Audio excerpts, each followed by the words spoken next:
In 1916, His Majesty King George V decided that henceforth the British royal family should be known as the House of Windsor, a decision which linked up our royalty with a castle whose associations with the crown go back to the beginnings of English history.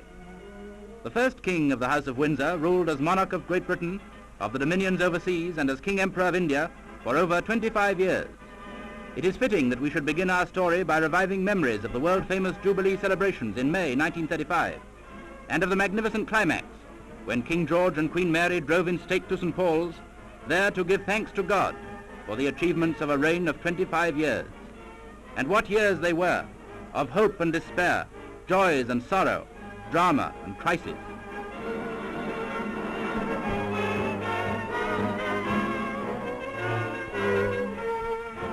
As the King and Queen drove in perfect May weather through enormous and wildly enthusiastic crowds, swelled by visitors from all parts of the earth, an empire remembered that this man and his wife had carried the burden of the responsibilities of the highest office in the land through a period which had witnessed the bitter years of war, 1914 to 1918, upheaval and crisis abroad, and the years of slump and gradual recovery at home and in our dominions and colonies.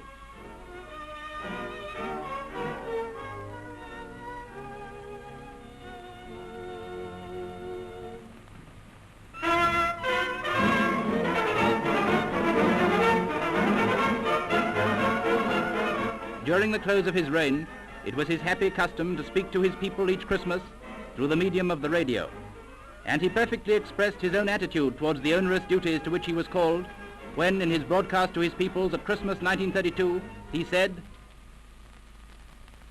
"Through one of the marvels of modern science, I am enabled this day to speak to all my peoples throughout the empire.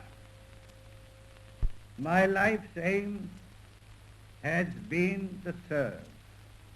Your loyalty, your confidence in me has been my abundant reward. I speak now from my home and from my heart to you all, to men and women so cut off by the snows, the desert, or the sea, that only voices out of the air can reach them. To all, to each, God bless you." It was on the night of January the 20th, 1936, that a listening world heard the news that the King's life was drawing peacefully to its close, and the joys and happiness with which the nation and the empire had celebrated the Silver Jubilee was replaced by a profound sense of personal loss. A king is dead. Long live the king.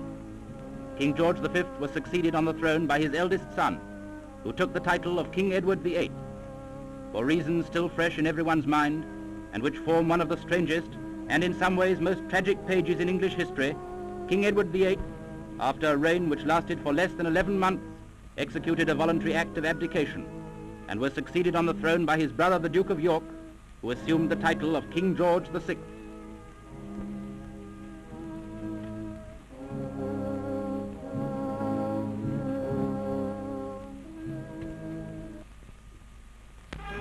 On December the 14th, 1895, Albert Frederick Arthur George was born at York Cottage, Sandringham, the second son of the then Duke and Duchess of York.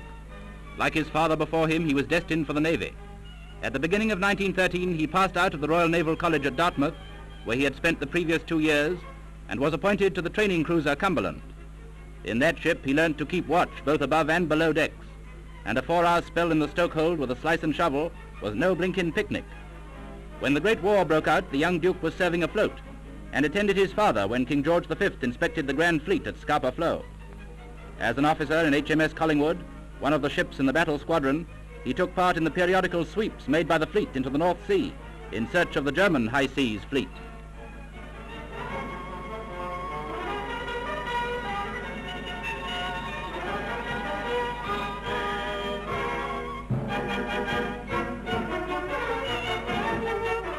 But on the 31st of May 1916, the two fleets met in the historic Battle of Jutland. Here the British battleships are firing salvos. our king went through this battle in the A turret of the Collingwood. Within the armour-plated depths of such a turret as this, the king and some 40 companions operated the complicated mechanism of modern fire control. The battle fleet, of whose line the Collingwood was one of the units, was subjected to torpedo fire by the attacks of the massed German flotillas. The mightiest fleets the seas of the world had ever seen were joined in mortal conflict off the Danish coast for over 12 hours.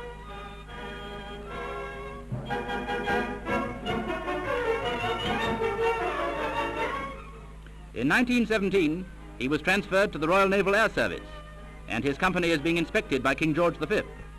In 1918, when the Royal Air Force was formed, our king took up an appointment at the front in France. Here he is with his father and elder brother.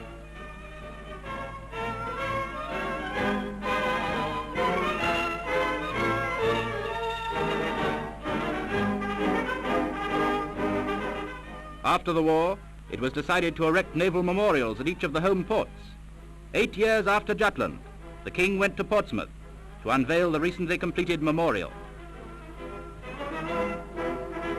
And as he carried out that sad duty, his mind must have been carried back to the drama of Jutland, in which he had played a part for which he was mentioned in dispatches by the Commander-in-Chief, Sir John Jellicoe. Twice during the war, the king's health broke down, and he was temporarily invalided. When possible, he helped at fetes and other activities organized for war purposes.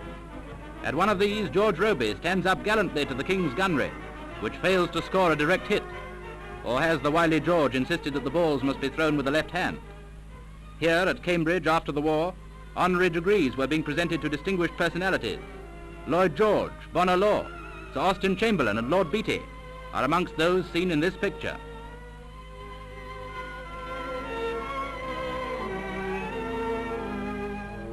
In 1923, the whole nation rejoiced to learn that the Duke of York, as our king was then, had proposed to Lady Elizabeth Bowes-Lyons, the daughter of the Earl and Countess of Strathmore, whose home was at historic Glamis Castle.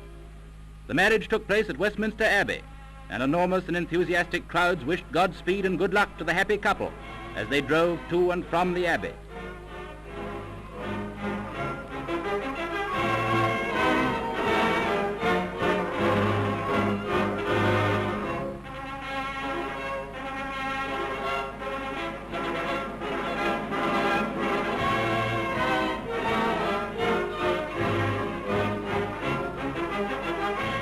The fact that our present king was the first of George V's sons to be married, coupled with his choice of a bride from amongst his own people, were both circumstances which added greatly to the national pleasure on this occasion.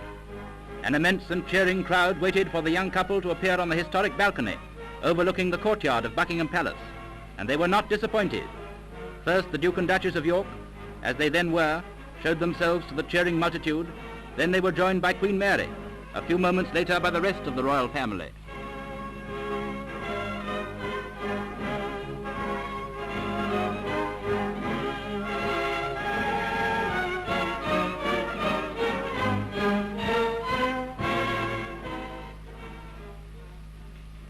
The honeymoon over, the royal couple began a long series of public engagements. Here our king is with Baden Powell and the Boy Scouts. In this picture, our queen is at York for the unveiling of the famous Five Sisters window at York Minster. The Caledonian Festival at Bushey, and the queen watches the Highland dancing with a critical and appreciative eye. Later, the formalities were pleasantly softened by the delightfully natural behavior of the small children, to whom our queen presents prizes.